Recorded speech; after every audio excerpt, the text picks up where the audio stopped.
Now, if you struggle with rotation in your backswing, then it's intuitive to think that it's down to a lack of mobility, and of course sometimes that is the case, but more often than not, in my experience, it's because a player has just never really learned to move very well. So we end up stabilizing, getting comfortable with a really kind of sloppy pattern that seems to work. And once you're in that situation, it's hard to break it and learn to move differently, unless you start thinking about it differently. So in this exercise, in this video, I'm going to take you through 3 of my favorite drills to really kind of help you think about rotation in a different way. And I'm confident that by the end of the video, we can get you moving with more range, but in a way that is healthy for the spine and keeps you connected to the floor, which of course brings in more power, more easily swinging the club from the inside, better striking, more distance. So key things to avoid as we try and rotate are as kind of sloppiness with the feet. So we need to stay connected through the floor in that right foot in particular. So that right foot, as we've said before on the channel, has that tripod of pressure points. So if that's my foot, big toe, little toe, there's a pressure point there underneath the big toe, underneath the little toe, and the middle of the heel. And biomechanics would call that our tripod. We want to stay connected through that in all these 3 drills that I'm going to show you. And you'll find that when you do that, you really load the muscles and the joints differently to a golfer who sort of lets that foot slide out or roll out. Other things to bear in mind in all the drills: the head must be able to move subtly to the right. And I'm talking about 2 or 3 inches. If we try and keep our head too still, inevitably we end up with this kind of tilting and extending of the spine. Often we end up with hip sway as well. Okay, so let's start with drill number 1. So drill number 1 was first shown to me by through a video, through a biomechanic, and it was at the Australian Institute of Sport, and it was a biomechanic working with a very young Cameron Smith, and he had the ball like so, and the aim being to, with the thumbs down and elbows out, be able to rotate the ball around us so that the ball stays on a horizontal plane, and you can see that with those wood slats behind me. Now, key thing to note as I do that, as you do the exercise, you'll notice that as I rotate the ball around me, there's a real depth to the journey of the ball. Depth in a way that has my right hip move back behind me. And I know I don't feel that as well in my swing.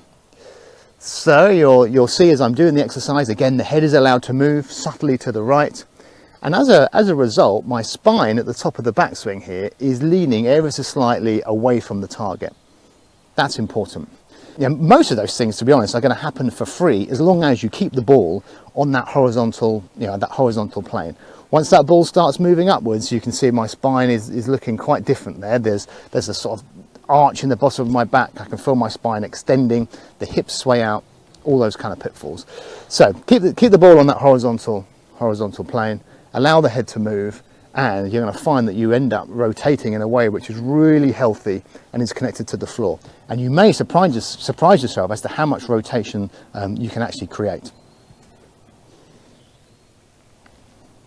Drill number 2 then. So again, this will have you think about rotation in a way that which is completely different to the way that you've been trying in the past. So if you're in your swing and you're just trying to make a bigger rotation, you're just trying to think about it in the same way and do more of it, it's probably not going to help you get the rotation you need. So this is going to help us think about it in a different way.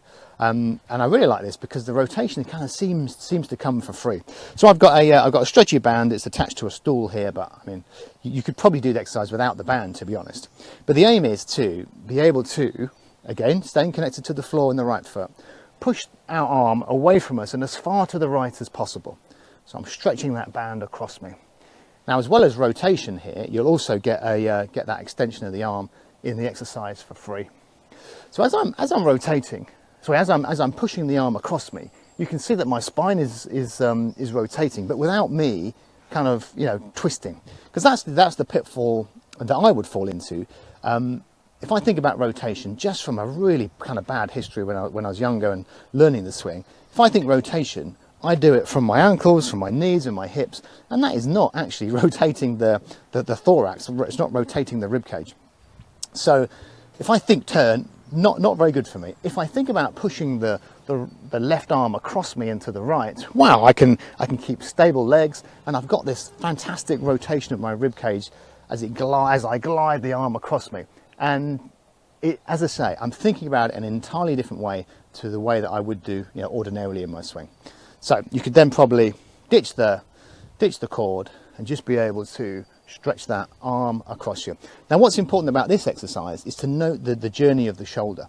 So if we don't rotate very well, then you'll find that the shoulder kind of barely reaches your chin. Whereas in a bigger motion and a more healthy motion, that left shoulder travels quite a way across you.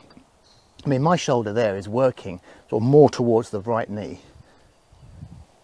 And I can really feel that in my leg and my hip, again, in a way that I don't always in my swing. Okay, so that's exercise number 2. So so far we've got 2 different ways of thinking about rotation, both of them really healthy and end up with a similar result. And exercise number 3 then. So this one is a completely different way of thinking about it all over again. This time we're thinking about just moving the arms backwards and forwards. So if I sort of reach towards the camera and then back again, I've got my shoulders going forwards and backwards, then again, I mean, this is so far from me thinking about turning and twisting. It seems like, I would never get rotation, but sure enough, as I'm making this motion, you can see my rib cage is making a really healthy rotational movement.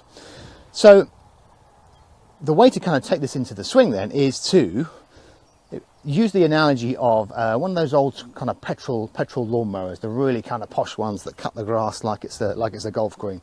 So the mower's down here, and we've got that kind of starting motion, starter kind of cord you have to pull. So we get ourselves into golf posture, reach forward for the cord and pull it behind you.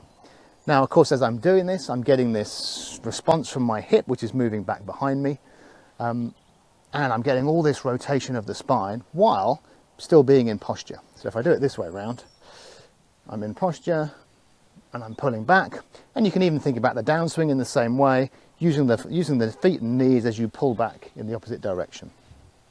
And that, of course, helps us rotate and stay in tilt. Now, that exercise isn't obviously entirely what happens in the swing. We don't have the elbow sort of pull back and behind us, but it is, like the other exercises, just a way of challenging you to think about rotation differently, challenging your motor system, so that when you come to make a swing with a club, you can start to pay attention to different cues and not just do more of the things that you've already done in the past. So when it comes to putting all that together with a club, you need to work out which of those exercises gets a better response from your body. Is it a case of drill number 1, where you think about getting the ball more behind you while staying connected? Drill number 2 would have you think about kind of really stretching that left arm across you. Or is it better to think about the kind of the way the shoulders pull as one goes forwards, the other one goes backwards, which is that motion, isn't it? And that can really get a big turn without falling into the pitfalls of just trying to make a really kind of twisty motion.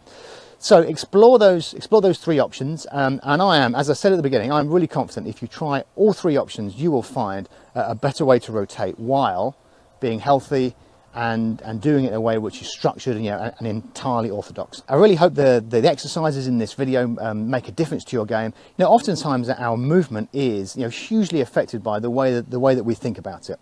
It's not just our physiology, it's the way that we kind of conceptualize the motion, and these three drills will really go a long way to kind of shake that up, if you like. If you enjoyed the video and you're new to the channel, please click subscribe, and if you hit the bell icon, of course you'll be notified every time I bring out a new video. And through exercises like this, we'll see if we can really get you moving better, hitting better golf shots and playing the game for longer.